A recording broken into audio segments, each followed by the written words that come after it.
रात का सन्नाटा और महाराष्ट्र के सोलापुर जिले में स्थित शेतपाल गांव की गलियों में सिर्फ हवा की सनसनाहट। एक छोटा सा घर जहां दीपक की लौ हल्के हल्के कांप रही। उस घर की छत पर बने देवस्थान में एक कोबरा कुंडली मारे चुपचाप बैठा था। उसकी आंखें चमक रही थी, मानो वो कुछ जानना चाहता हो, कुछ ऐसा जो गांव का कोई इंसान नहीं जानता।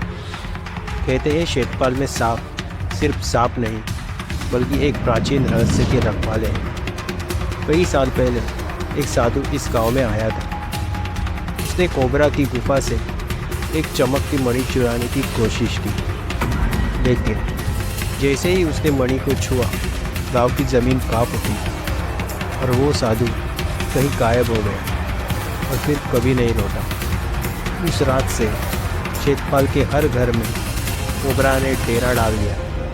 न कोई डर, न कोई काटने की घटना, लेकिन एक सवाल आज भी हवा में तैरता है। क्या वो कोबरा सिर्फ भगवान शिव के दूत है, या उस चमकती मणि का अभिशाप आज भी इस गांव को जकड़े हुए है, जहां इंसान और दुनिया के सबसे जहरीले सांपों में से एक कोबरा एक साथ एक ही छत के नीचे रहते हैं। ये है शेतपाल गांव, द लैंड ऑफ स्नेक्स। आखिर क्यों है यहाँ सांपों का ऐसा वास? क्या ये कोई दैवीय चमत्कार है या फिर कुछ और? चलिए आज इस रहस्य से पर्दा उठाते हैं। अगर आपको रहस्य महाराष्ट्र के सोलापुर जिले में बसा ये छोटा सा गांव शेतपाल, पहली नजर में ये किसी आम भारतीय गांव जैसा ही लगेगा। खेत, कच्चे पक्के मकान, सामान्य जनजीवन। लेकिन जैसे ही आप यहाँ के घरों में कदम रखेंगे आपको हैरानी होगी। यहाँ लगभग हर घर में आपको कोबरा घूमते फिरते या फिर आराम करते हुए दिखाई देंगे। और सबसे हैरान करने वाली बात, यहाँ के लोग इनसे डरते नहीं बल्कि इनका सम्मान करते हैं, इनकी पूजा करते हैं। यहाँ कोबरा को भगवान शिव का दूत, नाग देवता का रूप माना जाता है। गांव वालों का मानना है ये कोबरा उनकी रक्षा करते हैं। यहाँ तक कि जब कोई नया घर बनाता है तो उसमें कोबरा के रहने के लिए एक खास जगह जरूर बनाई जाती है, जिसे देवस्थान या नागस्थान कहा जाता है। आमतौर पर छत के पास एक खोखली जगह। सांप अपनी मर्जी से आता है, रहता है और चला जाता है। उसे कोई पकड़ता नहीं, कोई पालता नहीं। वो घर का मेहमान है, सदस्य है। ये सिर्फ मान्यता नहीं, ये पीढ़ियों से चली आ रही परंपरा है।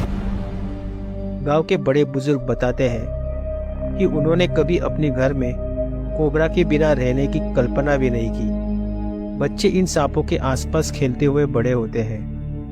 उन्हें सिखाया जाता है कि सांप को परेशान न करे, उसका सम्मान करे। अब आपके मन में सबसे बड़ा सवाल आ रहा होगा, सुरक्षा का।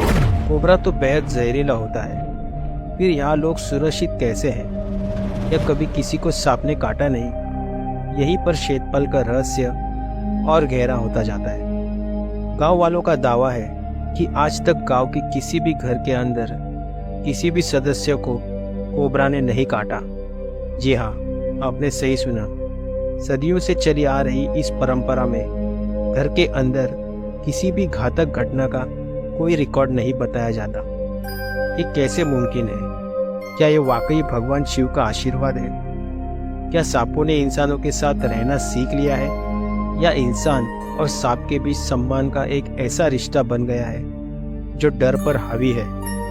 वैज्ञानिक शायद इसे सांपों का अनुकूलन कहे, या शायद कम आक्रामक व्यवहार। लेकिन गांव वालों के लिए ये सिर्फ और सिर्फ एक आस्था और चमत्कार का विषय है। सोचिए, एक परिवार रात का खाना खा रहा है और छत के पास बने अपने देवस्थान में एक कोबरा कुंडली मारे आराम कर रहा है। बच्चे बेफिक्र होकर अपना होमवर्क कर रहे हैं। ये शेतपाल की रोजमर्रा की जिंदगी का एक हिस्सा है।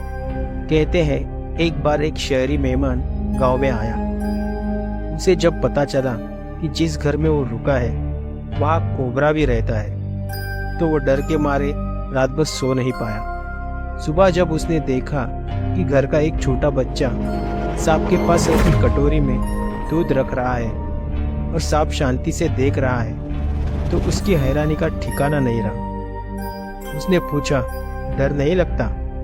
बच्चे ने जवाब दिया, ये तो भोलेनाथ का रूप है, ये रक्षा करते हैं, डराते नहीं। आपका इस बारे में क्या सोचना है? क्या ये अटूट श्रद्धा का नतीजा है या कोई गहरा अनसुलझा रहस्य? नीचे कमेंट्स में हमें जरूर बताएं। तो ये थी कहानी शेतपाल गांव की, जहां हर घर में कोबरा का वास है। उम्मीद है आपको ये रहस्यमय सफर पसंद आया होगा। और ऐसे ही दिल छू लेने वाले वीडियोस के लिए हमारे चैनल को सब्सक्राइब करके पास वाली घंटी जरूर बजा दीजिए। जय हिंद, वंदे मातरम।